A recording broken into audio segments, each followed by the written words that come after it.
उत्सव में आने के लिए और विशेष रूप से हमारे जो आदरणीय राज्यपाल महोदया जी यहाँ पधारी हैं, आपका बहुत बहुत आभार। आप अपने कीमती समय में से यहाँ पधारी।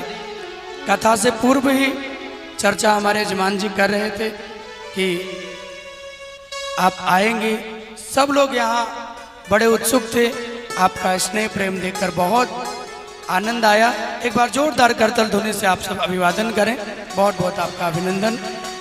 आप बाबा की कृपा हो, महादेव की कृपा हो, राम जी कृपा करें, आप ऐसे दीर्घायु रहें और अपने पद पे धर्म और समाज के काम को बढ़ाती रहें, धर्म की रक्षा करें। आपका बहुत बहुत आभार। भगवान राम जो अपने जीवन काल में कभी भी अपनी मर्यादा को छोड़े नहीं हैं। माँ कौशल्या ने कहा कि राम तुम वन मत जाओ, तुम्हारे पिता ने तुम्हें वन दिया है, लेकिन तुम्हारी माँ कह रही है तुम मत जाओ। कैकेयी को कहने दो, मैं तुम्हारी माँ हूं, मैं तुम्हें रोक रही हूं। भगवान कहते हैं माँ, वो पुत्र सच्चा पुत्र नहीं होता जो अपने माता पिता के वचनों का पालन न करे।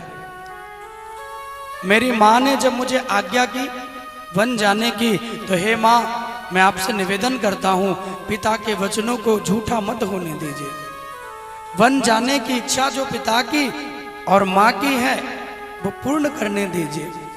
यद्यपि मेरे पिताजी, मैं जानता हूँ, मेरे जाने के दुख में अपने प्राण छोड़ देंगे, क्योंकि मैं उन्हें प्राणों से भी ज्यादा प्यारा हूँ। इसलिए मैं कहता हूँ भगवान आपके जीवन की सबसे अमूल्य निधि है मेरे भाई बहन।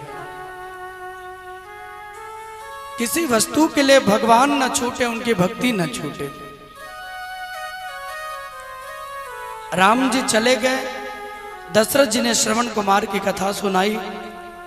तापस अंध साप सुधि आई और कहा कि देवी मेरे जाने का समय निकट है। कौशल्या जी रो पड़ी हैं, महाराज आप इस रघुकुल के सूर्य हैं, अगर आप चले गए तो रघुकुल की मर्यादा की रक्षा कौन करेगा, कौन इस राजगद्दी की शोभा को बढ़ाएगा। हे महाराज थोड़ा धीरज रखिए, राम ने कहा है वो जल्दी आ जाएंगे। और फिर भरत को तो आने दीजिए, भरत आएंगे तो वो राम को मना के लाएंगे। महाराज अवधेश रोते हुए कहते हैं देवी मेरा काल मेरे नेत्रों के सामने खड़ा है, वो मुझे बुला रहा है।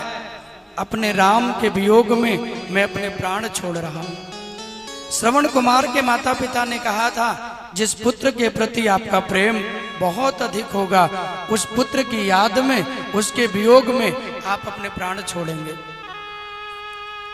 राम राम कही राम कही, राम राम कही राम, और तनु परिहर रघुबर विरह, और राव गयो सुरधाम। एक बार नहीं, महाराज अवधेश ने 6 बार राम राम कहा है। अब संतों का यहाँ अपना अपना भाव है। जब हम किसी से मिलते हैं तो साधारण भाषा में जब कोई भक्त मिलता है किसी से तो क्या कहता है, बोले भैया राम राम, कहता है कि नहीं, ये अभिवादन है।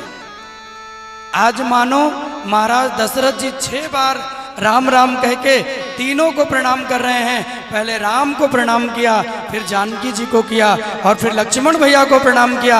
आप तीनों मेरे अपराध क्षमा करें, मैं अपने प्राण त्याग रहा हूं।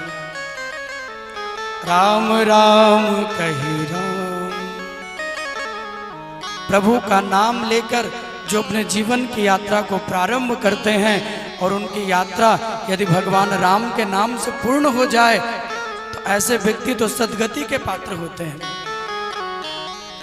और उसमें भी महाराज दशरथ जो रघुनंदन राम, जो भगवान हैं, जो ईश्वर हैं, उनका पिता भी कोई बना है, वो भी बहुत सौभाग्य का विषय है। पूर्व जन्म में बहुत कठिन आराधना की, कश्यप अदिति इन दोनों ने बहुत आराधना की। तब भगवान प्रकट हुए और कहा कि क्या मांगते हो, वर मांगो। तो मांगा है कि चाहई तुम ही समान सुत, और प्रभु सन कवन दुराव। आपके जैसा ही मुझे पुत्र मिले, यही मेरी कामना है।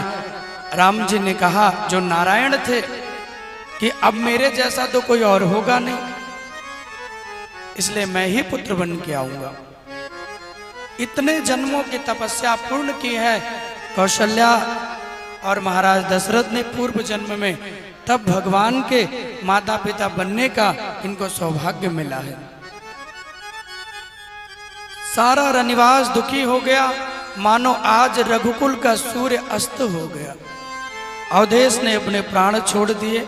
राम वियोग में भगवान के चरणों में ही स्थान मिला है।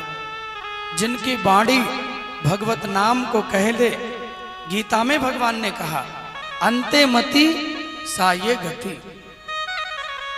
व्यक्ति जीवन में बहुत पाप क्यों ना किया हो, लेकिन अंत समय में भी यदि भगवत नाम निकल जाए